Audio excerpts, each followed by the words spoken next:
আচ্ছা, চলো আজকে তাহলে আমরা শুরু করছি। মেনলি আমাদের যে ক্লাসটা সেটা হচ্ছে আমরা পরমাণুর গঠনে আমরা বোরের থিওরি এবং বোর থিওরি রিলেটেড সমস্ত অ্যাপ্লিকেশনস গুলো আমাদের হয়ে গেছিল। আজকে আমরা দেখব যে বর্ণালী বা স্পেকট্রাম বলতে কি বোঝায় এবং তার পিছনে মেইন যেটা উদ্দেশ্য সেটা হচ্ছে হাইড্রোজেন স্পেকট্রাম বা হাইড্রোজেন বর্ণালীকে জাস্টিফাই করা। তো প্রথমে আমরা দেখব বর্ণালী জিনিসটা কি। দেখো, বর্ণালী বা স্পেকট্রাম এর মানেটা কি? এর মানেটা হচ্ছে একগুচ্ছ তরঙ্গকে যখন তাদের দৈর্ঘ্য বা তরঙ্গ দৈর্ঘ্য বা কম্পাঙ্কের নির্দিষ্ট অর্ডারে সাজানো হয় তখন তাকে বলে বর্ণালী। কাকে বলে? ধরো ফর এক্সাম্পল, এটা কি লাইট আছে? হোয়াইট লাইট, মানে সাদা আলো যেটা আসছে। প্রিজমে পড়েছে, প্রিজমে পড়লে আমরা জানি বিচ্ছুরণ হবে, স্ক্যাটারিং হবে, রাইট? এবং তার জন্য রেইনবো দেখতে পাওয়া যাবে। এবারে যখন এই প্রিজমে পড়লো, প্রিজমে পড়ার আগে পর্যন্ত এই হোয়াইট লাইটের মধ্যে কি ওই সাতটা লাইট ছিল কি ছিল না? অবভিয়াসলি ছিল, কিন্তু তারা একসঙ্গে ছিল না আলাদা হয়েছিল? একসঙ্গে ছিল। প্রিজম এসে কি করেছে? ওদেরকে আলাদা করে দিয়েছে, হ্যাঁ কি না? আলাদা যখন করেছে তখন যে এতগুলো লাইট তৈরি হয়েছে, এতগুলো কালার তৈরি হয়েছে, আবারও বলছি এগুলো কার রেসপেক্টে তৈরি হয়েছে? এটা কি অরিজিনাল কালার না খালি মানুষের রেসপেক্টে কালার? একটা বিড়ালকে যদি এখানে বসিয়ে দেওয়া, সে কি ভিবজিওর কে বা দেখতে পাবে? সে অন্যরকম কালার দেখবে, অন্য কিছু দেখবে। কি দেখবে সেটা বিড়ালের চোখ দিয়ে আমাকে বোঝার চেষ্টা করতে হবে, সাইন্টিফিক এক্সপেরিমেন্ট করতে হবে যে সেই কালারটাকে কি কালার হিসেবে দেখে। আমরা জানি না সে, কারণ আমরা তো বিড়ালের চোখ নেই আমাদের কাছে, সেই কালার গুলো কিভাবে দেখে আমরা জানি না। তো এটা সবটাই, এই যে কালার গুলো মানুষের রেসপেক্টে কালার, রাইট? এখানে যে কালার, এখানে বিড়ালকে বসিয়ে দিলে সে এখানে এটা দেখে কি মনে করবে, এটা সেটা আমরা কিছুই জানি না, রাইট? তাহলে এই যে এতগুলো কালার তৈরি হয়েছে, বেনি আসহ কলা বা VIBGYOR, violet, indigo, blue, green, yellow, orange, red, এই ভিবজিওর বা বেনি আসহ কলা কি হলো? নিচ থেকে উপরের দিকে যদি বলা হয় তাহলে কি দাঁড়ালো? নিচ থেকে উপরের দিকে ড্র করে নিস একটু, ঠিক আছে? নিচ থেকে উপরের দিকে হচ্ছে তরঙ্গ দৈর্ঘ্য বাড়ছে, ওয়েভলেংথটা বাড়ছে। নিচ থেকে উপরের দিকে যদি যাই, তরঙ্গ দৈর্ঘ্য বাড়ছে। এইখানে ভায়োলেটের তরঙ্গ দৈর্ঘ্য কম এবং রেডের তরঙ্গ দৈর্ঘ্য বেশি। তরঙ্গ দৈর্ঘ্য বাড়ার সঙ্গে সঙ্গে কি হচ্ছে? কম্পাঙ্ক কমছে এবং শক্তি কমছে, অর্থাৎ রেডের শক্তি কম, ভায়োলেটের শক্তি বেশি। তার মানে কি দাঁড়ালো? এটা কি একটা তরঙ্গ না একগুচ্ছ তরঙ্গ? যারা কিনা একসাথে যখন ছিল তখন আমরা হোয়াইট লাইটের মতন দেখছিলাম, কিন্তু হোয়াইট লাইটটা কি একটাই লাইট না এখানে একগুচ্ছ তরঙ্গ আছে? তাহলে এখানে একটা বাঞ্চ অফ ওয়েভ আছে, তাই তো? এই একগুচ্ছ তরঙ্গ একসাথে চলতো না আলাদা চলতো? এই একগুচ্ছ তরঙ্গ একসাথে চলতো কি আলাদা চলতো? এই একগুচ্ছ তরঙ্গ, বাঞ্চ অফ হোয়াইট লাইট একসাথেই চলতো। বাঞ্চ অফ এই যে ওয়েভ গুলো, এই একগুচ্ছ তরঙ্গ বা বাঞ্চ অফ ওয়েভ, এরা একসাথেই চলতো, হ্যাঁ কি না? কিন্তু একসাথে চলতে চলতে মাঝখানে এমন একজনকে পেয়েছে যে ওদেরকে আলাদা করে দিয়েছে, ওদের ফ্রেন্ডশিপ ভেঙে দিয়েছে। তখন ওরা আলাদা হয়ে গেছে, ইয়েস অর নো? যখন আলাদা হয়ে গেল তখন ওদের প্রত্যেকের তরঙ্গ দৈর্ঘ্য, কম্পাঙ্ক, শক্তি সবকিছু আলাদা কিনা? তাহলে আমরা যদি তরঙ্গ দৈর্ঘ্য, ওয়েভলেংথ বা কম্পাঙ্কের ঊর্ধ্বক্রম বা অর্ধক্রমে যদি কোনো সাজাই, ঊর্ধ্বক্রম ইনক্রিজিং অর্ডার বা অধক্রম বা ডিক্রিজিং অর্ডার, অধক্রমে যদি আমরা তরঙ্গগুলোকে সাজাই, অধক্রমে তরঙ্গের সজ্জা, এটাকেই বলে বর্ণালী বা স্পেকট্রাম। ইংলিশে বললে কি দাঁড়াবে? ইংলিশে বলে লিখে ফেলতে পারো এখানে যে wavelengths, increasing or decreasing order of wavelengths or frequency দিয়ে যে সেইভাবে সাজিয়ে যে অ্যারে অফ ওয়েভ তৈরি হচ্ছে তাকে বলে বর্ণালী। Increasing or decreasing order of wavelength or frequency, increasing or decreasing order of wavelengths or frequency, increasing or decreasing order of wavelengths of or frequency, সেই অনুযায়ী সাজিয়ে যে অ্যারে অফ ওয়েভস পাওয়া যাচ্ছে তাকে বলা হচ্ছে স্পেকট্রাম। ড্র করে নাও একটু। তাহলে স্পেকট্রাম কি দাঁড়ালো? স্পেকট্রাম হচ্ছে যে জিনিসটা দাঁড়ালো সেটা হচ্ছে একগুচ্ছ তরঙ্গকে সাজানো হয়েছে। কিভাবে সাজানো হয়েছে? তরঙ্গ দৈর্ঘ্য বা কম্পাঙ্কের ছোট থেকে বড় বা বড় থেকে ছোট অর্ডারে একগুচ্ছ তরঙ্গকে সাজানো হয়েছে। কিভাবে? তরঙ্গ দৈর্ঘ্য বা কম্পাঙ্কের ছোট থেকে বড় বা বড় থেকে ছোট অর্ডারে দিয়ে যে তরঙ্গের যে সজ্জাটা পাওয়া গেল, যে সাজানো গোছানো যে রূপটা পাওয়া গেল, তাকে বলা হচ্ছে স্পেকট্রাম বা বর্ণালী। তাই এই চারটা বানিয়ে নিও। চারটা কি দাঁড়াচ্ছে? ইনক্রিজিং বা decreasing, increasing or decreasing order. ঊর্ধ্বক্রম মানে ইনক্রিজিং, অধক্রম মানে ডিক্রিজিং। ইনক্রিজিং বা ডিক্রিজিং অর্ডার, ইনক্রিজিং বা decreasing order of wavelengths or frequency দিয়ে যে অ্যারে অফ ওয়েভ পাওয়া যাচ্ছে, অ্যারে কালেকশন, তাকে বলছি আমরা স্পেকট্রাম। লিখে নিয়েছো ফ্লো চার্ট, লেখা হয়েছে, তাড়াতাড়ি লেখা শেষ করো। ওকে, তাহলে এই যে সজ্জা বা অ্যারেঞ্জমেন্টটা হলো, এই অ্যারেঞ্জমেন্টটা কি বলা হচ্ছে? বর্ণালী বা স্পেকট্রাম। এবার এই বর্ণালী কত রকম হতে পারে? বর্ণালী প্রথমটা হচ্ছে, একটা হতে পারে এমিশন স্পেকট্রাম, একটা হতে পারে অ্যাবজর্পশন স্পেকট্রাম। সো আমরা এমিশন স্পেকট্রাম বা নিঃসরণ বর্ণালী যাকে বলে সেটা একবার দেখে নিই। এটা আছে অ্যাবজর্পশন স্পেকট্রাম, এটাও একবার দেখে নেব। তো প্রথমে অ্যাবজর্পশন স্পেকট্রামটাকে দেখি, ঠিক আছে? অ্যাবজর্পশন স্পেকট্রামটা কি, এখানে কি ঘটনাটা ঘটছে এবং ভালো করে এটা বুঝে নেওয়ার চেষ্টা করো। ধর ফর এক্সাম্পল অ্যাবজর্পশন স্পেকট্রাম, সিনটা দেখতে পাচ্ছি আমরা। সিনটা কি, যে এখান থেকে একটা হাই ডেনসিটি হট ম্যাটার লেখা আছে, মানে এখান থেকে বেসিক্যালি একটা স্কিমেটিক ডায়াগ্রাম করছি। এখান থেকে বেসিক্যালি তরঙ্গের উৎস তৈরি হচ্ছে, সোর্স অফ ওয়েভ, ঠিক আছে? তরঙ্গের উৎস, যে উৎসটা হচ্ছে একটা হট ম্যাটার আছে, বাল্ব আছে, কিছু আছে, সেখান থেকে বিভিন্ন তরঙ্গ তৈরি হচ্ছে, তরঙ্গের উৎস বা সোর্স অফ ওয়েভ। এবারে এই উৎসটা কি হচ্ছে? কোন বিভিন্ন পরমাণু আছে, এখানে গ্যাস আছে, গ্যাসের পরমাণুরা আছে, পরমাণুদের উপরে পড়ছে। তরঙ্গটা পড়লো কার উপরে? পরমাণুর উপরে। তরঙ্গটার উৎস থেকে তরঙ্গ বেরোলো, সোর্স অফ ওয়েভ, সেটা পড়লো কার উপরে? ম্যাটার সাবস্টেন্সের মধ্যে যে পরমাণু আছে তার উপরে। আচ্ছা, পরমাণুর সঙ্গে ইন্টারঅ্যাক্ট করতে গেলে ওকে কি তরঙ্গ ফর্মে ইন্টারঅ্যাক্ট করতে হবে না ফোটন ফর্মে ইন্টারঅ্যাক্ট করতে হবে? তার মানে যে মাত্র তরঙ্গটা পরমাণুর উপরে এসে পড়লো, ও ফোটন ফর্মে ইন্টারঅ্যাক্ট করার চেষ্টা করলো। এবারে যখন এই ফোটন ফর্মে ইন্টারঅ্যাক্ট করার চেষ্টা করলো, তখন কি হলো? পরমাণুর মধ্যে আবার কি আছে? ইলেকট্রন আছে। এটা হচ্ছে ভূমিস্তর বা গ্রাউন্ড স্টেট। ড্র করতে থাকিস ভূমিস্তর বা গ্রাউন্ড স্টেট, যেটার বাংলা ইংলিশে বুঝতে পারবি না, জিজ্ঞেস করলাম, আমি বলে বলে দিচ্ছি এমনিতে। ভূমিস্তর বা গ্রাউন্ড স্টেটে আছে ইলেকট্রনটা, মানে একদম সর্বনিম্ন শক্তি স্তর আছে, সবার নিচে। আর এখানে একটা উচ্চ শক্তি স্তর আছে, এটা হচ্ছে উত্তেজিত স্তর বা এক্সাইটেড স্টেট, মানে বেশি এনার্জি যুক্ত স্তর, পরবর্তী স্তর, উত্তেজিত স্তর বা এক্সাইটেড স্টেট। Excited state. তাহলে এটা ছিল হচ্ছে তরঙ্গের উৎস, সোর্স অফ ওয়েভ। এখান থেকে একগুচ্ছ তরঙ্গ বেরিয়েছে, কোনো একটা বেরোয়নি, একগুচ্ছ বাঞ্চ অফ ওয়েভ বেরিয়ে গেছে। সেই বাঞ্চ অফ ওয়েভ কোনো না কোনো বস্তুর, কোনো না কোনো পরমাণুর উপরে এসে পড়েছে। বাঞ্চ অফ ওয়েভ বেরিয়েছে, দিয়ে কোনো বস্তুর হতে পারে গ্যাস ট্যাস যা কিছু হতে পারে, তার পরমাণুগুলোর উপরে এসে পড়েছে। পরমাণুর মধ্যে আছে ইলেকট্রন, ইলেকট্রনগুলো একদম শান্তশিষ্টভাবে ঘুরে বেড়াচ্ছিল, নিউক্লিয়াসের চারপাশে কোনো চাপ ছিল না। উপরে উত্তেজিত স্তরগুলো আছে। পরমাণুর উপরে যখনই তরঙ্গটা এসে পড়লো, তরঙ্গটা তখন কি ফর্মে এসে পড়লো? ফোটন ফর্মে। ফোটন ফর্মে পড়লো। এই ফোটন ফর্মে পরমাণুর উপরে যেই তরঙ্গটা এসে পড়লো, এই যে স্টেপটা হলো, এই স্টেপটাকে বলা হয় শোষণ বা অ্যাবজর্পশন। ওই ফোটনের শোষণ হয়ে গেল, অ্যাবজর্পশন হয়ে গেল। অ্যাবজর্পশন হওয়ার জন্য ইলেকট্রনটা উত্তেজিত স্তরে চলে গেল। ইলেকট্রনটা কোথায় চলে গেল? উত্তেজিত স্তরে। এবার প্রথম কথা বল, তরঙ্গ কি একটা এসেছিল না একগুচ্ছ এসেছিল? একটা না বাঞ্চ? তাহলে ফোটন কি একটা না বাঞ্চ? তাহলে বাঞ্চে ফোটন এসছে, ভালো করে দেখবি। ফোটন এসছে কিভাবে? বাঞ্চে। কিন্তু এই বাঞ্চের ফোটনের মধ্যে সবকটা ফোটন কি শোষিত হয়ে গেছে ইলেকট্রন দ্বারা? না, কোনো একটা ফোটনই শোষিত হয়েছে একটা ইলেকট্রন দ্বারা। আর বাকি ফোটন গুলো কি হয়েছে? পাস করে বেরিয়ে গেছে। তার মানে আমরা কি বলতে পারি, ভালো করে এই জায়গাটা বুঝবি, আমরা কি বলতে পারি এইখানে একটা মিসিং ফোটন আছে, হ্যাঁ কিনা, যে শোষিত হয়ে গেছে?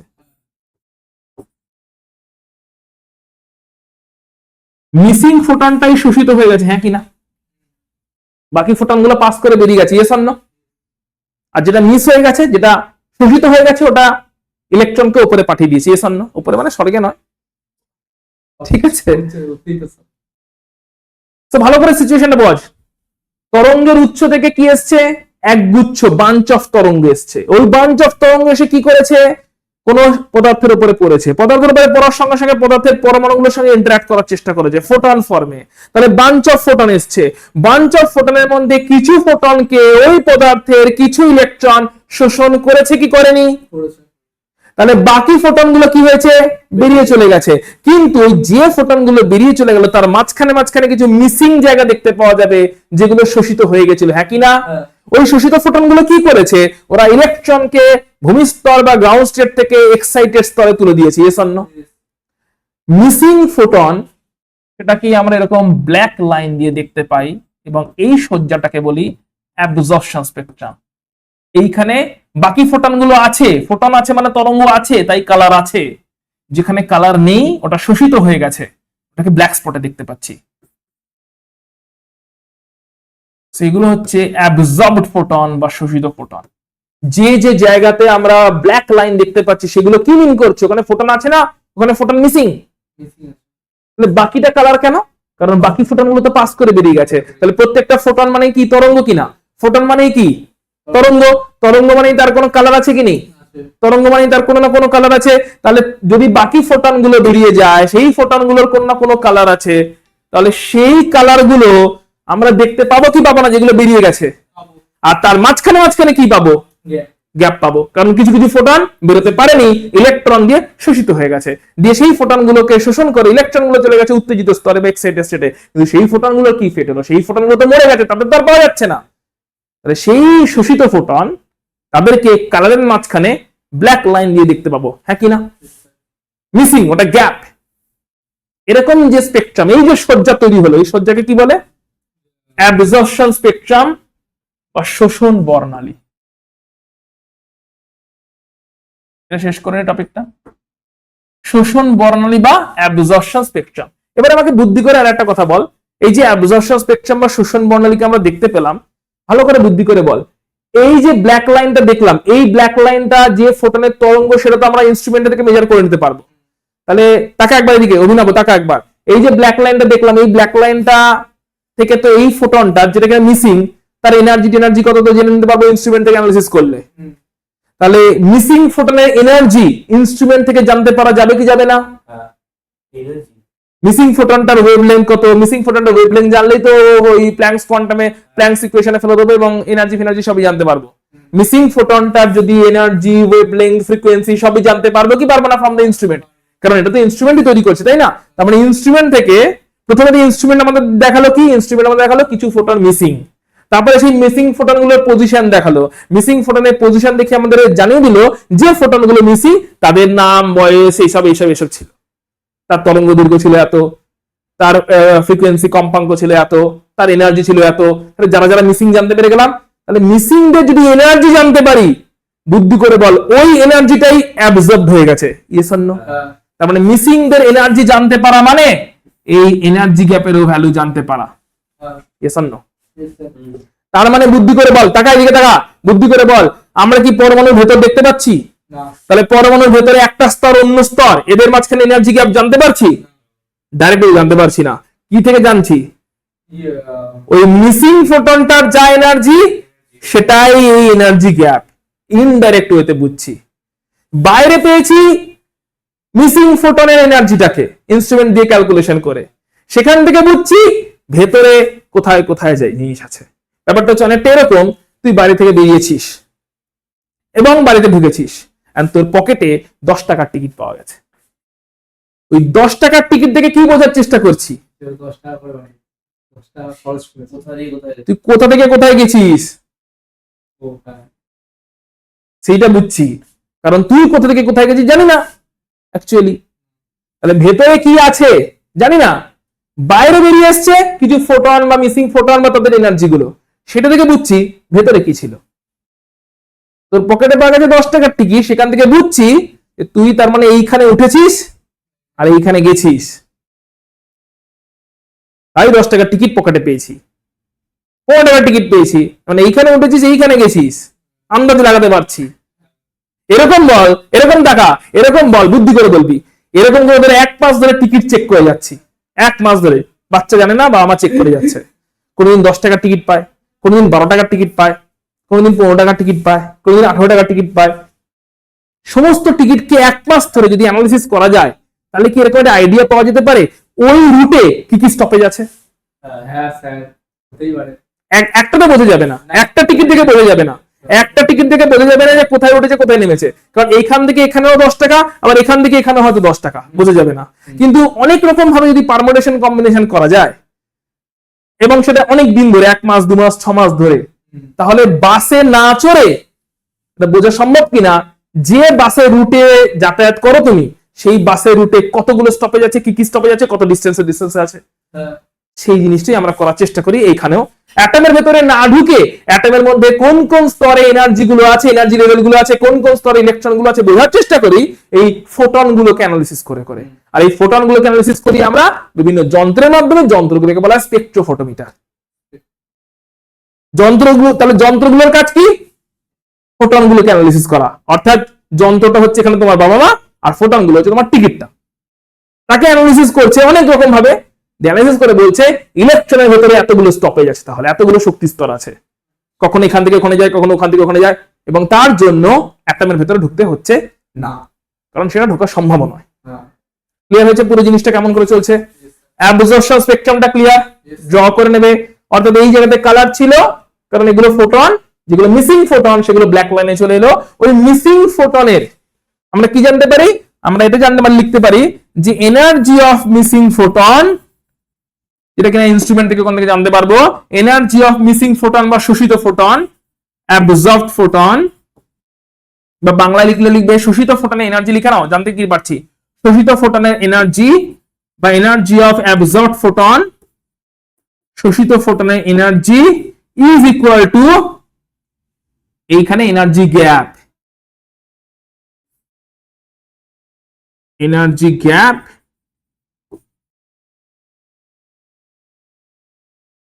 বিটুইন ভূমিস্তর এন্ড উত্তেজিত স্তর, ground state and excited state. বাংলায় লিখলে লিখবে শোষিত ফোটনের এনার্জি। শোষিত ফোটনের এনার্জিটাই তো এই পার্থক্যটা, হ্যাঁ কিনা? এটাই তো শোষিত হয়ে গেছে, এবং সেই শোষিত জায়গাটাই তো আর মিসিং হয়ে গেছে, আর মিসিংটাকে তো আমরা ব্ল্যাক লাইন হিসেবে ইনস্ট্রুমেন্টে পেয়েছি। তাহলে শোষিত ফোটনের এনার্জি কি? এই দুটো স্তরের শক্তি পার্থক্য। একদম, শোষিত ফোটনের এনার্জি ইজ ইকুয়াল টু হচ্ছে শক্তি পার্থক্য ভূমিস্তর ও উত্তেজিত স্তরের। উত্তেজিত স্তর এবং ভূমিস্তরের শক্তি পার্থক্যটাই হচ্ছে শোষিত ফোটনের এনার্জি। আর এই শোষিত ফোটনের এনার্জিটা পাচ্ছি কোত্থেকে? ইনস্ট্রুমেন্টের ওই ব্ল্যাক লাইন গুলো। শোষিত ফোটনের এনার্জিটা কোনটা? ইনস্ট্রুমেন্টের ব্ল্যাক লাইন গুলো। ক্লিয়ার? পরেরটায় যাওয়ার আগে তাহলে এবার বুদ্ধি করে বল, পরেরটাতে দেখবো এমিশন স্পেকট্রাম বা নিঃসরণ বর্ণালী, সেখানে বুদ্ধি করে বল, একই সিন থাকবে, শুধু আমি এই অবজারভেশনটা চাইছি তোদের থেকে। তরঙ্গের উৎস থাকবে, পদার্থের উপরে ওই তরঙ্গ এসে পড়বে, ফোটন ফর্মে আসবে, ফোটন ফর্মে এসে ইলেকট্রন গুলোকে উত্তেজিত করবে, বা কিছু ফোটন বেরিয়ে যাবে, কিছু ফোটন মিসিং থাকবে। কিন্তু তখন কি আমরা অ্যাবজর্পশন বর্ণালী বের করছি না নিঃসরণ বর্ণালী বের করছি? দ্যাট ইজ এমিশন স্পেকট্রাম দেখতে যাচ্ছি। তাহলে ইনস্ট্রুমেন্ট কি তখন মিসিং ফোটনকে ক্যাপচার করছে? না, কারণ ওটা মিসিং ফোটনকে ক্যাপচার করলে যে স্পেকট্রাম পাওয়া যায় তাকে বলে অ্যাবজর্পশন স্পেকট্রাম বা শোষণ বর্ণালী। ক্লিয়ার? এখন আমরা এমিশন স্পেকট্রাম বা নিঃসরণ বর্ণালীর জন্য ইনস্ট্রুমেন্ট ডিজাইন করেছি। তাহলে ইনস্ট্রুমেন্ট কি ফোটন আসার পরে যেগুলো মিসিং ফোটন তাকে ক্যাপচার করছে? না, করছে না। এইখানে যাবে, ব্যাক করবে, হ্যাঁ কি না? ওই ব্যাক করার সময় তো ফোটন নিঃসরণ হবে, ইয়েস আর নো? ওই নিঃসৃত ফোটন গুলোকে ইনস্ট্রুমেন্ট ক্যাপচার করবে, হ্যাঁ কি না? তাহলে ভালো করে বুদ্ধি করে বল, নিঃসরণ বর্ণালীর অবজারভেশনটা কেমন দেখতে লাগবে? ভেরি গুড, কারণ ফোটন বেরিয়েছে মানে ওই ফোটনের তরঙ্গ আছে, ওই তরঙ্গের কালার আছে, ওই একটা ফোটন বেরোলো একটা করে কালার দেখতে পাওয়া যাবে। একবার চেক করে নেওয়া যাক।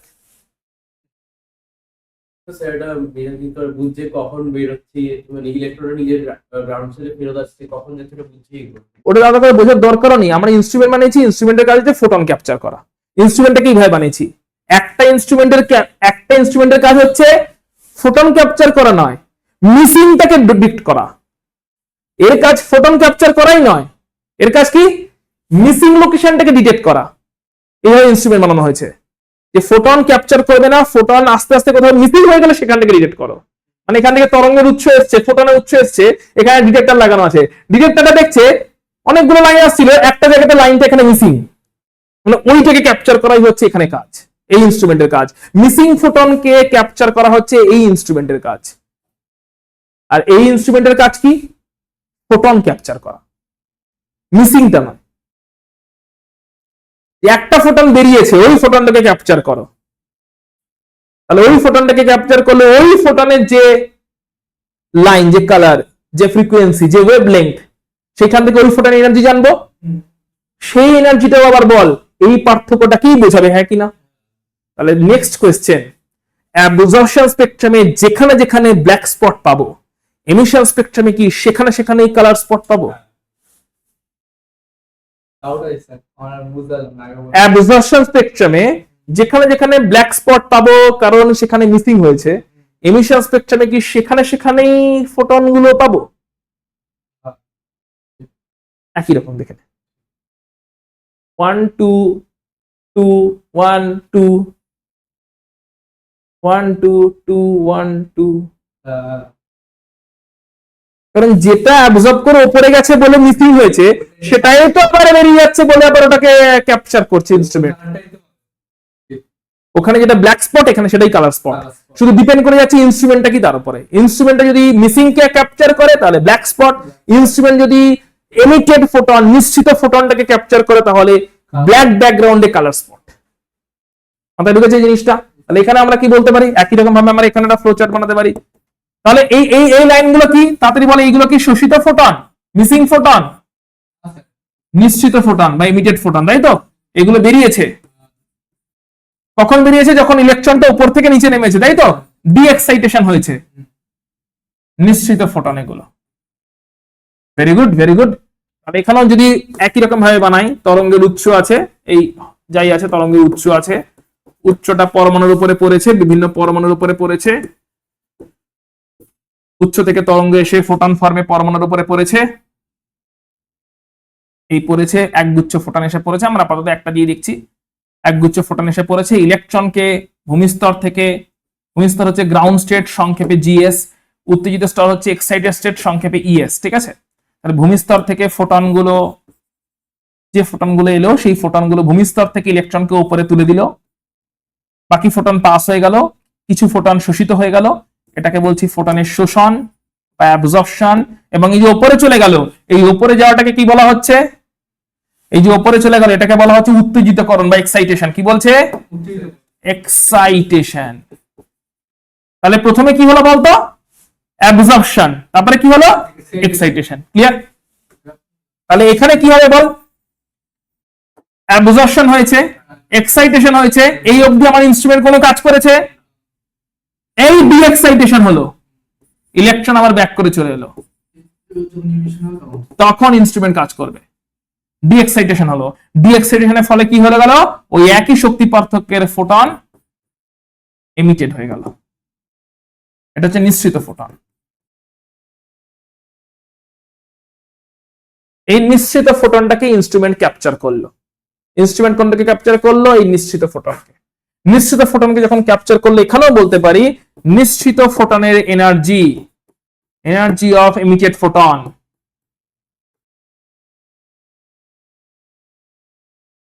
নিশ্চিত ফোটনের এনার্জি ইজ ইকুয়াল টু কি বলতে পারি? এই শক্তি পার্থক্য, হ্যাঁ কি না? Energy gap between ground state and excited state. নিশ্চিত ফোটনের এনার্জি কি আমরা বলতে পারি? শক্তি পার্থক্য between ground state and excited state.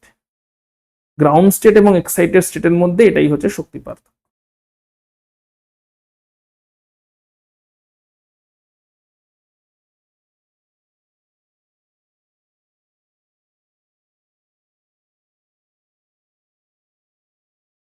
Ball clear কিনা পুরোটা? তাহলে স্পেকট্রাম গুলো কেমন করে তৈরি হচ্ছে ক্লিয়ার? পরে একটা তোমাকে হাইড্রোজেন অ্যাটমের স্পেকট্রাম দেখাবো, তোমাকে স্পেকট্রামটা দেখে এক্ষুনি দেখাবো, তোমাকে দেখে বলতে হবে এটা অ্যাবজর্পশন স্পেকট্রাম না emission spectrum. So here is spectrum of hydrogen atom, absorption না এমিশন। কারণ এমিশন স্পেকট্রামেই ব্ল্যাক ব্যাকগ্রাউন্ডে কালার ফোটন দেখতে পাওয়া যায়, কালার লাইন দেখতে পাওয়া যায়। হাইড্রোজেন স্পেকট্রাম দেখতে এরকম লাগে, কেমন স্পেকট্রাম এটা? এমিশন না অ্যাবজর্পশন? এমিশনটা সবসময় হয়েছে না মাঝে মধ্যে হয়েছে? তাই লাইন স্পেকট্রাম না কন্টিনিউয়াস স্পেকট্রাম? ক্লিয়ার? মাঝে মধ্যে এমিশন হয়ে গেছে, মাঝে মধ্যে এমিশন হয়ে গেছে, এমিশন হয়ে গেছে, এমিশন হয়ে গেছে, সেই এমিটেড ফোটন গুলো বিভিন্ন কালার তৈরি করে গেছে, কারণ ইনস্ট্রুমেন্টটা এমিটেড ফোটন গুলোকে ক্যাপচার করে করে গেছে।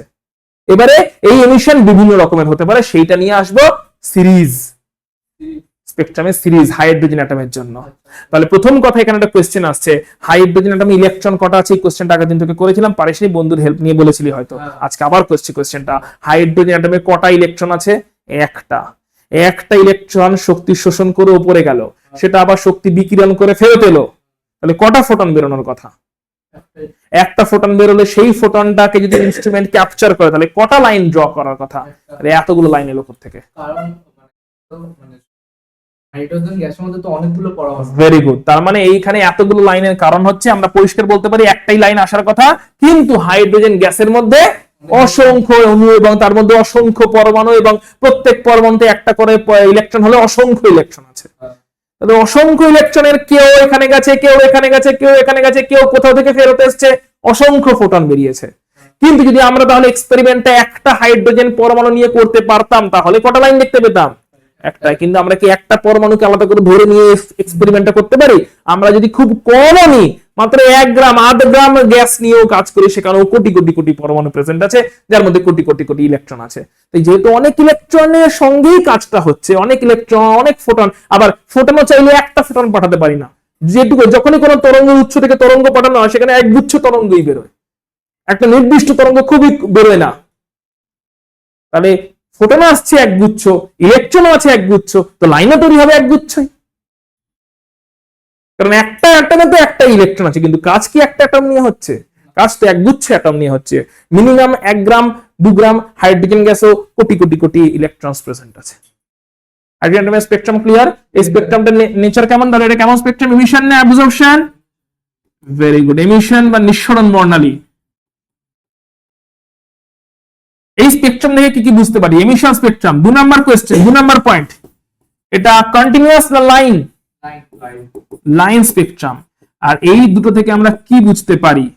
হাইড্রোজেন অ্যাটম কি সব সময় শক্তি বিকিরণ করছে না মাঝে মধ্যেই শক্তি বিকিরণ করছে? যখন যখন শক্তি বিকিরণ করছে তখন তখন ফোটন গুলো লাইন তৈরি করছে, হ্যাঁ কি না? আর যখন যখন শক্তি বিকিরণ করছে না তখন তখন ব্ল্যাক রয়ে যাচ্ছে, ইয়েস অর নো? তাহলে শক্তি বিকিরণ করলে কি তৈরি হচ্ছে? ফোটন বেরোচ্ছে, ফোটনটা কি তৈরি করছে? ইনস্ট্রুমেন্টে একটা করে কালারফুল লাইন তৈরি করছে। তাহলে ফোটন কি সব সময় শক্তি নিশ্চিত করছে না মাঝে মধ্যে শক্তি নিশ্চিত করছে? ফোটন বলি, ইলেকট্রন সবসময় শক্তি নিশ্চিত করছে না মাঝে মধ্যে নিশ্চিত করছে? রাদারফোর্ড এটাই বলতে পারেনি। রাদারফোর্ডের কথাই ছিল ইলেকট্রন সব সময় শক্তি নিশ্চিত করছে। সব সময় শক্তি নিশ্চিত করলে বল পুরোটাই একটা কালার ব্যাকগ্রাউন্ড হয়ে যাওয়া উচিত ছিল, হ্যাঁ কি না? কিন্তু মাঝে মধ্যে করেছে, এইখানে করেনি শক্তি নিশ্চিত, এই গ্যাপগুলোতে শক্তি নিঃসরণ করেনি, মাঝে মধ্যে করে গেছে। কখন কখন করেছে? যখন ফোটন শোষণ করেছে, উত্তেজিত হয়েছে, আবার অনুত্তেজিত হয়ে ফেরত এসছে, তখন তখনই খালি শক্তি বিকিরণ করেছে। সব সময় ফোটন শোষণ করেছে? করেনি। কারণ ফোটন শোষণ করতে গেলে একটা শর্ত লাগে, সেটা কি? এই ম্যাচিংটা হতে হবে, কোয়ান্টাইজেশন। ফোটন তো সব সময় আসছে, সব সময় যদি ফোটন পাঠাতে থাকি তাহলে কি কন্টিনিউয়াস স্পেকট্রাম পাবো না? তাহলেও পাবো না, কারণ সব সময় ফোটন এলো, ওই সব সময় ফোটনকে শোষণই করছে না ইলেকট্রনগুলো ফোটনকে শোষণ মাঝে মধ্যেই করছে, যখন যখন এই গ্যাপটা ম্যাচিংটা হয়ে যাচ্ছে, কোয়ান্টাইজেশনটা হয়ে যাচ্ছে। কোয়ান্টাইজেশনটা হয়ে গেলেই ইলেকট্রনগুলো ফোটনটাকে ক্যাপচার করছে, আর ক্যাপচার করলে উত্তেজিত হচ্ছে, অনুত্তেজিত হচ্ছে, তখনই খালি এমিশন হচ্ছে। সেই এমিশন ফোটনগুলোকে আমরা লাইন ফর্মে মাঝে মধ্যে দেখতে পাচ্ছি। Is that clear? বলো এবার কি ডাউট তোমার? একটু বেশি করে কালার দেখাচ্ছে, একটু ব্রাইট, একটু করে দেখাচ্ছে, তার মানে ওখানে ওই লাইনটাতে ওই অনেক ফোটন, ওই একই ফ্রিকোয়েন্সির অনেক ফোটন বেরিয়েছে একসাথে, একটু ব্রাইট হয়ে যাচ্ছে। কোথাও কোথাও একদম হয়তো একটু ডাল পাবে, মানে হয়তো এখানে বোঝা যাচ্ছে না, হয়তো খুবই ফেন্ট, যেমন এই বর্ডার গুলো খুবই হালকা লাইন আছে, একই না? তার মানে এখানে অল্প ফোটন বেরিয়েছে। বল বুদ্ধি করে একই জায়গায় বারবার করে একই ফ্রিকোয়েন্সির ফোটন বেরোচ্ছে, ব্রাইটনেস বাড়ছে কি বাড়ছে না? এটাই হচ্ছে, একই জায়গায় বারবার করে অসংখ্য ফোটন বেরিয়ে গেছে, ব্রাইটনেস বেড়ে গেছে। ক্লিয়ার? এবার এই যে পুরো জিনিসটা আছে, এটাকে বোরের মাধ্যমে আমরা বোঝার চেষ্টা করছি, এবং সেখান থেকে আমরা স্পেকট্রাম, হাইড্রোজেনের জন্য যে স্পেকট্রাম গুলো আছে সেটা বোঝার চেষ্টা করছি। একবার দেখে নে ভালো করে। ধর ইলেকট্রনটা একদম ফার্স্ট শেলে ছিল, হাইড্রোজেন অ্যাটমের জন্য ফার্স্ট শেলে ইলেকট্রন থাকে, তাই তো? ইলেকট্রন, এবার ফোটন এসেছে। এবার কথা হচ্ছে এটা একটা ইলেকট্রনকে দিয়ে বোঝাচ্ছি, অ্যাকচুয়ালি আছে কিন্তু কোটি কোটি ইলেকট্রন। তো ফোটন এসেছে, ফোটন আবার একটা আসেনি, একগুচ্ছ ফোটন এসেছে। ইলেকট্রন গুলোকে বিভিন্ন শক্তি স্তরে উত্তেজিত করে দিয়েছে, yes or no? Electron, photon এসেছে এবং ফোটন এসে ইলেকট্রনগুলো শক্তি, অর্থাৎ কিছু ফোটনকে শোষণ করে কিছু ইলেকট্রন হয়তো এই 1 নাম্বার থেকে 8 নাম্বারে চলে গেছে, কিছু অন্য ফোটনের শক্তি শোষণ করে ইলেকট্রন, কিছু অন্য ইলেকট্রন হয়তো 1 নাম্বার থেকে 7 নম্বরে চলে গেছে, কিছু আরো অন্য ফোটনকে শক্তি শোষণ করে কিছু আরো অন্য ইলেকট্রন হয়তো 1 থেকে 6 চলে গেছে। যে যেরকম ম্যাচিং ফোটন পেয়েছে সে সেরকম ভাবে টপাটপ অ্যাবজর্ব করেছে ফোটন গুলোকে, দিয়ে যেখানে মানে যত টাকা ভাড়া পেয়েছে ওই লেভেলে গিয়ে চলে গেছে, ফোটন থেকে যত এনার্জি পেয়েছে সেই অনুযায়ী সেই লেভেলে গিয়ে বসে আছে, তাহলে পৌঁছে গেল, হ্যাঁ কি না? ইনস্ট্রুমেন্ট কি পৌঁছে যাওয়ার জন্য মিসিং ফোটন গুলোকে ক্যাপচার করছে না, এমিশন স্পেকট্রাম। আমার ইনস্ট্রুমেন্ট এখন কিন্তু কিছু ফোটন এসেছে তারা অ্যাবজর্ব হয়ে গেছে, বাকিগুলো বেরিয়ে গেছে, মিসিং ফোটন গুলোকে ক্যাপচার করছে না আমার ইনস্ট্রুমেন্ট, অ্যাবজর্ব হয়ে গেছে, এই অবধি আমার ইনস্ট্রুমেন্টের কোনো কাজ নেই। ইনস্ট্রুমেন্ট এইবারে কাজ করা শুরু করবে কি, অ্যাবজর্ব তো হয়ে গেল, কেউ 8 গিয়ে বসে আছে, কেউ 7 গিয়ে বসে আছে, কেউ 6 নাম্বার লেভেলে গিয়ে, কেউ 5 নাম্বার, 4 নাম্বার, 3 নাম্বার, 2 নাম্বার লেভেলে গিয়ে বসে আছে সকলে সকলে। এবারে ফেরত আসার পালা, যখন ফেরত আসবে তখন ফোটন এমিট করবে, হ্যাঁ কি না? ফেরত কিভাবে আসতে পারে? ফেরত আসতে পারে যে 8 গেছে একে ফেরত আসতে পারে, যে 7 গেছে একে ফেরত আসতে পারে, যে 6 গেছে একে ফেরত আসতে পারে, 4 থেকেও একে, 5 থেকেও একে, 3 থেকেও একে, 2 থেকেও একে, সবাই যদি একে ফেরত আসে তাহলে যারা যারা একে ফেরত এলো সবগুলোর জন্য একটা করে ফোটন বেরোবে, হ্যাঁ কি না? 8 থেকে একে ফেরত আসছে ফোটন বেরোচ্ছে, একগুচ্ছ করে ফোটন বেরোচ্ছে, 7 থেকে একে ফেরত আসছে একগুচ্ছ করে ফোটন বেরোচ্ছে, অনেকগুলো ইলেকট্রন 6 গিয়ে বসে আছে তারা আবার একে ফেরত আসছে আবার একগুচ্ছ করে ফোটন বেরোচ্ছে, অনেকগুলো ইলেকট্রন 5 গিয়ে বসে আছে তারা একে ফেরত আসছে আবার একগুচ্ছ করে ফোটন বেরোচ্ছে। আচ্ছা 5 যে গেছে 1 থেকেই গেছে তার কোনো মানে নেই, 5 হতে গেছে, কেউ 2 থেকে গেছে, কেউ 1 থেকে গেছে, যেখানে সেখান থেকে যেখানে সেখানে গিয়ে বসে আছে, কারণ ফোটন তো নির্দিষ্ট পায়নি না, যা তা ফোটন পেয়েছে, যা তা ফোটনকে অ্যাবজর্ব করে যেখানে সেখানে গিয়ে বসে আছে। এবার ফেরত আসার পালা, ফেরত আসার সময় দেখছি 8 একগুচ্ছ ইলেকট্রন বসে আছে তারা একে ফেরত চলে এলো, একগুচ্ছ ফোটন বেরিয়ে গেল, ইনস্ট্রুমেন্ট ক্যাপচার করে নিল। 7 থেকে একগুচ্ছ ইলেকট্রন ফেরত চলে এলো, একগুচ্ছ ফোটন আবার বেরিয়ে গেল, ইনস্ট্রুমেন্ট ক্যাপচার করলো। 6 থেকে ফেরত হলো, 5 থেকে ফেরত হলো, 4 থেকে ফেরত হলো, 3 থেকে ফেরত হলো, 2 থেকে ফেরত হলো, কোনো ফেরত এলো, 1 নাম্বার লেভেলে ফেরত এলো। তাহলে 1 নাম্বার লেভেলে যদি ফেরত আসে তাহলে যে যে ফোটন গুলো বেরোচ্ছে সেই সমস্ত ফোটনকে একসাথে বলে লাইম্যান সিরিজ। তাদেরকে যদি সাজিয়ে দেওয়া হয় তখন কি সিরিজ তৈরি হয়? তাহলে দেখো এই সিরিজটাকে ভালো করে দেখ, এইটাই লাইম্যান সিরিজ, হ্যাঁ কি না? যেখানেই গেছে না কেন ফেরত কোথায় এসছে? 1 নম্বরে। তাহলে এই সিরিজটা কি? Lyman series. লাইম্যান সিরিজ বলতে তাহলে কি মিন করছি? মিন করছি ফেরত আসার জন্য ফোটন বেরিয়েছে কিনা, এই ফোটন গুলোকে যদি তরঙ্গ বা কম্পাঙ্কে ইনক্রিজিং বা ডিক্রিজিং অর্ডারে সাজিয়ে তরঙ্গের সজ্জা বানানো হয়, সেই সজ্জাটাকে বলছে লাইম্যান সিরিজ। যে ফোটন গুলো বেরিয়েছে ওই ফোটন গুলোকে তরঙ্গ দৈর্ঘ্য বা কম্পাঙ্ক, ফ্রিকোয়েন্সি বা ওয়েভলেংথ, তার ঊর্ধ্বক্রম বা অধক্রম, ইনক্রিজিং বা ডিক্রিজিং অর্ডারে সাজিয়ে যে তরঙ্গ সজ্জা পাওয়া যাবে সেই বর্ণালীকে বলা হয় লাইম্যান সিরিজ। অর্থাৎ এই যে ফোটন গুলো বেরিয়েছে এই ফোটন গুলোকে সাজানো হলো, এই সবকটা ফোটনকে ধর সাজিয়ে দেওয়া হলো তরঙ্গ দৈর্ঘ্যের ঊর্ধ্বক্রমে বা অধক্রমে, তাহলে যে তরঙ্গ সজ্জা পাওয়া যাবে এই তরঙ্গ সজ্জাটাই হচ্ছে লাইম্যান সিরিজ। ক্লিয়ার কিনা বলবি? লাইম্যান সিরিজে কোথা থেকে কোথায় ফেরত আসে? একদম ঠিক, যেখানেই থাকুক একে ফেরত আসবে। একই রকম ভাবে বল যে যেখানেই থাকুক দুইও ফেরত আসতে পারে কিনা, তখন সিরিজটাকে বলবো বামার সিরিজ।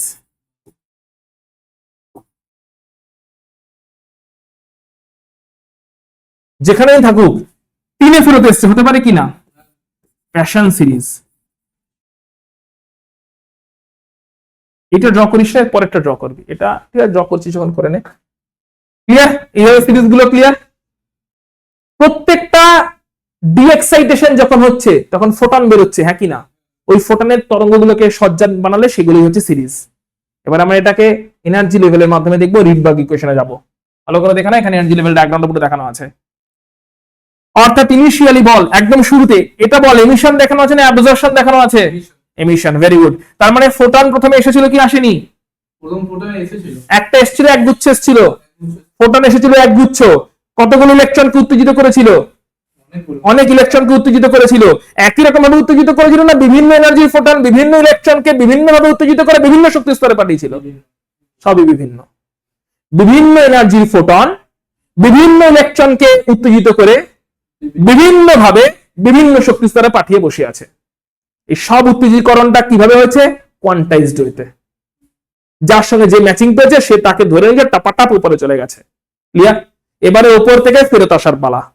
যে যেখানেই বসে থাকুক একে ফেরত এসছে, যে ফোটন গুলো এমিট হয়েছে সেই ফোটন নিয়ে যে তরঙ্গ সজ্জা পাওয়া যাচ্ছে তাকে কি বলা হচ্ছে?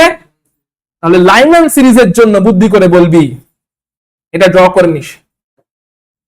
লাইম্যান সিরিজের জন্য সঙ্গে এগুলো নিচে লিখতে থাকবি। লাইম্যান সিরিজের জন্য বল উত্তেজিত স্তর N2 এর ভ্যালু কত আর ভূমি স্তর N1 এর ভ্যালু কত। লাইম্যান সিরিজের জন্য উত্তেজিত স্তর N2 এর ভ্যালু কত, কোত্থেকে ফেরত আসছে? হ্যাঁ, লাইম্যান সিরিজের জন্য উত্তেজিত স্তরটা কোনটা যেখান থেকে ফেরত আসছে? লাইম্যান সিরিজের জন্য উত্তেজিত স্তর বা এক্সাইটেড স্টেট কোনটা যেখান থেকে ফেরত আসছে? মানে প্রথমটা হচ্ছে সবকটা 2 3 4 5 6 7 8। লাইম্যান সিরিজের জন্য ভূমি স্তর যেখানে ফেরত আসছে সেটা কত? Clear? Yes sir. Value clear? এখানে N1 টা হচ্ছে ভূমি স্তর, N2 টা হচ্ছে উত্তেজিত স্তর ইনপুটটা হচ্ছে উত্তেজিত উপরে, আর N1 টা হচ্ছে ভূমি স্তর। একই রকম ভাবে বল যে যেখানে গিয়ে থাকুক 2 নাম্বার সিরিজে 2 নাম্বার স্তরে ফেরত আসতে পারে কিনা? তাহলে 2 নাম্বার যদি ফেরত আসে তাহলে N2 কত? N2 হচ্ছে উত্তেজিত স্তর, N2 উত্তেজিত স্তর কত? N2 এর ভ্যালু, ইনপুট ভ্যালু উত্তেজিত স্তর হচ্ছে N2। মানে 3 4 5 6 7। Very good. আর কোথায় ফেরত আসছে? অনুত্তেজিত স্তর বা ভূমি স্তরটা কত এখন? ক্লিয়ার? এই দেখো বামার সিরিজ। একই রকম ভাবে প্যাশন সিরিজের জন্য তাহলে বলে N2 কত আর N1 কত? নো ইনপুট হচ্ছে 4 4 5 4 5 6 N1 3 হবে 3, 3 নাম্বার স্তরে ফেরত আসছে। ব্র্যাকেট সিরিজের জন্য N2 কত? 5 6 5 6 N1 কত? 4। ফন্ট সিরিজের জন্য N2 কত? 6 7 8 N1 কত? যেখানেই যাক না কেন কোথায় ফেরত এসছে তার উপরে ঠিক হচ্ছে যে কেমন সিরিজ। পুরোটা ড্র করে নেবে কন্ডিশন গুলো লিখে একদম।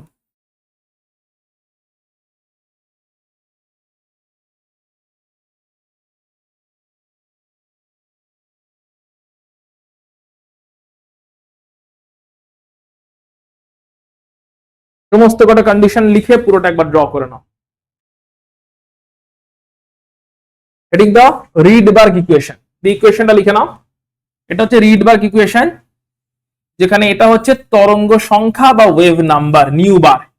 কি এটা? এটা ভি নয়, তাকে একবার দেখে নাও কেমন করে লেখে, নিউ বার নট ভি। এর নাম হচ্ছে তরঙ্গ সংখ্যা। এটা জানতে পারলে আমরা এখান থেকে কম্পাঙ্ক, তরঙ্গ দৈর্ঘ্য, এনার্জি সব জানতে পারবো। তরঙ্গ সংখ্যা বা ওয়েভ নাম্বার। সো যে ফোটন গুলো বেরিয়ে যাচ্ছে সেই ফোটন গুলোর তরঙ্গ সংখ্যা বা ওয়েভ নাম্বার হচ্ছে রিডবার্গ কনস্ট্যান্ট আর into 1/n1 square minus 1/n2 square into একটা জেড স্কয়ারও আছে যেটা কিনা অ্যাটমিক নাম্বার, ইনটু একটা জেড স্কয়ার টার্মও আছে। জেড হচ্ছে অ্যাটমিক নাম্বার। স্যার কোনটা লিখবো এটা না? এইটা তরঙ্গ সংখ্যা is equal to R into 1/n1 square minus 1/n2 square into Z square. এইটা দেখুন হাইড্রোজেন 1 রিডবার্গ কনস্ট্যান্টের মান মনে রাখবে, রিডবার্গ কনস্ট্যান্ট আর এর মানটা হচ্ছে এইটা এবং এই ভ্যালুটা আসে, সবকটা ভ্যালু পুট করলে এই ভ্যালুটা আসে। ভ্যালুটা মুখস্থ রাখবে 109637 সেন্টিমিটার ইনভার্স, এই ভ্যালুটা মুখস্থ রাখতে হবে। এটা হচ্ছে রিডবার্গ কনস্ট্যান্ট আর এর মান। এটা হচ্ছে আর জিনিসটা কি, আর ইজ ইকুয়াল টু হচ্ছে 2 pi square m to the power 4 by c h cube. এটা হচ্ছে রিডবার্গ কনস্ট্যান্ট, যেখানে সমস্ত ভ্যালু পুট করে দিলে সেই ভ্যালুটা আসে 109737 সেন্টিমিটার ইনভার্স। স্পিডটাকে একই ধরে সিটাকে সি টাকে ধরেছে হচ্ছে তোমার এই যে সি ধরেছে 3 into 10 to the power 10 centimetre per second. এই যে C 3 into 10 to the power 10 10 to the power 8 metre per second বা 10 to the power 10 centimetre per second. সিটা এর না স্পিড অফ রেডিয়েশনের যে স্পিড কত সেই স্পিডটা? এটা 10 স্পিডটা কত তুই বল? লাইটের স্পিড কত? ইউনিট কি? Metre per second. সিটা ধরে এটা তো নয় 2.9979 এক্স্যাক্টলি। তো 3 into 10 to the power 8 metre per second. এখানে কি আছে, মিটার পার সেকেন্ড না সেন্টিমিটার? 100 দিয়ে গুণ হবে না, সেন্টিমিটার পার সেকেন্ড। এইচ হচ্ছে প্ল্যাঙ্কস কনস্ট্যান্ট, সবই সিজিএস ইউনিটে বসানো হয়েছে। পাই হচ্ছে 3.14, এম হচ্ছে ইলেকট্রনের ভর, এটা হচ্ছে ইলেকট্রনের ভর 9.108 into 10 to the power minus 28 গ্রাম ইলেকট্রনের ভর। আর ই হচ্ছে ইলেকট্রনের চার্জ ইলেকট্রনের চার্জ সবই সিজিএস এককে, এসআই এককে না। ঠিক আছে, আর মানে এগুলো ডিবেট করছে। এগুলোর উপরে আর ডিপেন্ড করছে। তাহলে রিডবার্গ কনস্ট্যান্টের ভ্যালু কত? রিডবার্গ কনস্ট্যান্ট এক্সপ্রেশন হচ্ছে এটা, রিডবার্গ কনস্ট্যান্ট এক্সপ্রেশন হচ্ছে এটা, আর রিডবার্গ কনস্ট্যান্টের ভ্যালু হচ্ছে 109737 সেন্টিমিটার ইনভার্স। রিডবার্গ কনস্ট্যান্টের এক্সপ্রেশন হচ্ছে এইটা, এবং রিডবার্গ কনস্ট্যান্টের তোমার ইয়ে হচ্ছে ভ্যালু হচ্ছে 109677। এগুলো লেখার দরকার নেই, জাস্ট এটা লিখে রাখো, Rydberg constant R is equal to 10, এখানে লিখে দাও ইকুয়াল টু দিয়ে 109737 centimetre inverse, 109737 centimetre inverse. Clear? Yes sir. Rydberg কনস্ট্যান্টের ভ্যালু ক্লিয়ার, সবকিছু ক্লিয়ার। বেশ, এবারে ওখান থেকে বলো নিশ্চিত বা এমিটেড ফোটনের কি বেরোচ্ছে ওই ইকুয়েশন থেকে? Wave number. এবার ওয়েভ নাম্বার বেরোলে সেখান থেকে তার তরঙ্গ দৈর্ঘ্যগুলো কেমন করে বের করা হয়? ওয়েভ নাম্বার বেরিয়ে গেলে তরঙ্গ দৈর্ঘ্য হচ্ছে তার অনন্যক, তরঙ্গ দৈর্ঘ্য বেরিয়ে যাবে। ওয়েভ নাম্বার যদি বেরিয়ে যায়, তরঙ্গ দৈর্ঘ্য বেরিয়ে গেল, তরঙ্গ দৈর্ঘ্য বেরিয়ে গেলে গতিবেগ জানিয়ে দের সি এর মান জানি, সি ইজ ইকুয়াল টু কম্পাঙ্ক ইনটু ল্যামডা, তাহলে এখান থেকে কম্পাঙ্ক বেরিয়ে যাবে সি বাই ল্যামডা করলে। এবং তাহলে কি কি বেরোলো?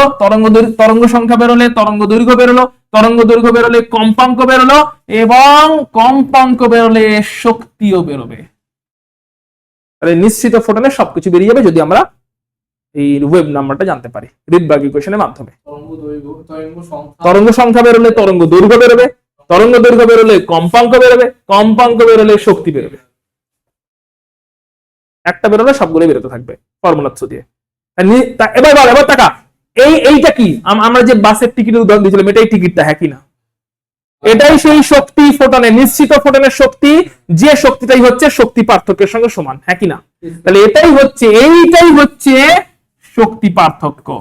কাদের? ভূমিস্তর আর উত্তেজিত স্তর। তাহলে পরমাণুর ভেতরে ঢুকিনি, কিন্তু শক্তি পার্থক্য জানতে পেরে গেছি।